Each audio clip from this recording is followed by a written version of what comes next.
Hey, this is Matt Boggs, the director of the Life Mastery Institute, and today I'm going to share with you 3 business boosting strategies that you can use when networking. The first strategy is your mindset. Most people go to a networking function to get something. You want to get a client, you want to get a connection, you want to get a resource, you want to get some revenue for your business, which is all well and good, and we all want to receive something out of the efforts that we're doing in the world. However, the way to invoke the law of receiving is by first giving. So you can actually position yourself for greater success by putting on the mindset as you're heading into any networking event or session. What can I give? How can I be a person of increase here? How can I contribute to the life of others? Because when you give, when you add value to other people, people will automatically see you as valuable. They'll automatically be more open to you because you're giving. A quick story to represent the power of this is I was thinking to myself, who could I give to this week as a practice that I have? And so a woman came to my mind whose name is Amy, and she runs a great group of entrepreneurial women called Smarty, where they bring in different speakers. And I had met her because I was speaking there one particular time. And so months later, I called her up and I said, hey, Amy, I'm just wondering, is there anything that you need that I could help you with? Is there a resource you're looking for, or a lead, or something that could help you in your business that maybe I could support you with? And she said, oh my gosh, Matt, that is incredible that you're asking that question. And do you know how many people call me and say that? And I said, no. And she said, 0. Everybody who calls me wants to get something because they know I lead this group. And so thank you so much. And I said, well, what do you need? And she goes, well, I'm looking for a connection to Michael Gerber, the E-Myth, the guy who wrote the E-Myth. I'm looking for a connection to him. And I said, all right, well, I don't have a direct connection to him, but I'll scout for you. Let me keep the ear to the ground. I'm connected. Let me scout for you. I hung up the phone. I scouted for her. Turns out a few months later, I was able to make that connection. The next day, she calls me on the phone and she goes, Matt, I was so impressed by the call that you made to me yesterday that I would love for you to come in and speak and train to my group. Would you be able to come in and do a presentation? We have a slot next month. And I said, absolutely. And I hung up the phone. Now, you and I both know that as speakers and coaches, that's the thing that helps grow our business. But it was activated. I attracted that opportunity by first what I was willing to give. Number 2 is to let the other person start talking first.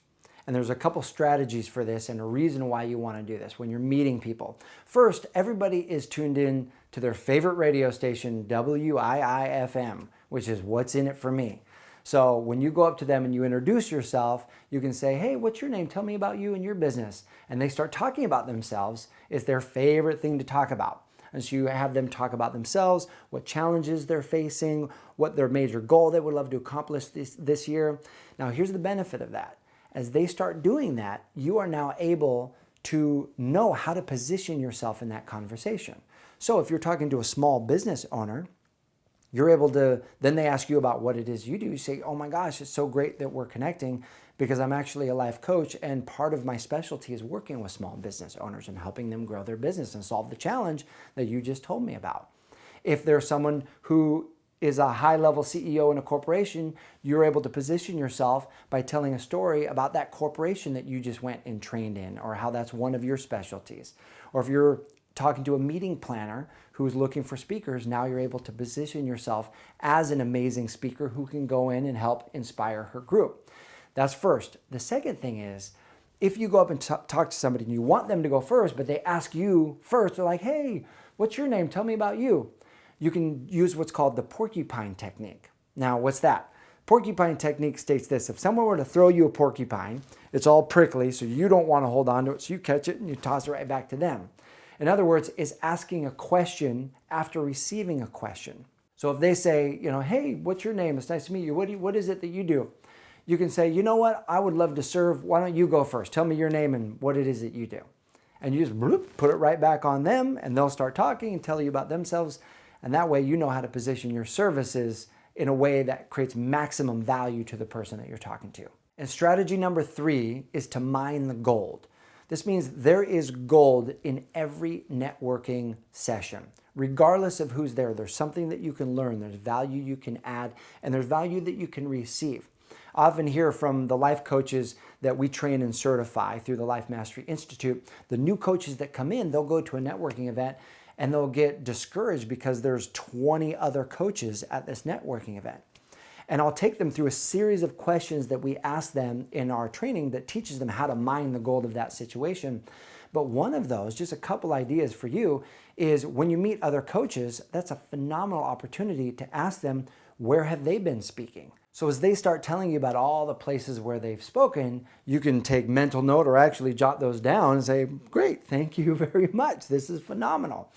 Or they can be joint venture partners for you, or they can talk about who they've been creating affiliate relationships with in their life. Those could be great affiliates for you. There's lots of gold when you know where to look and the right questions to ask that you can glean from these networking events, even when there are a lot of other life coaches there.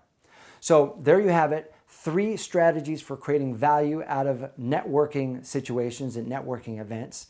What I would love to hear from you is go ahead, if there's a strategy that's worked really well for you, go ahead and post that in the comments section below.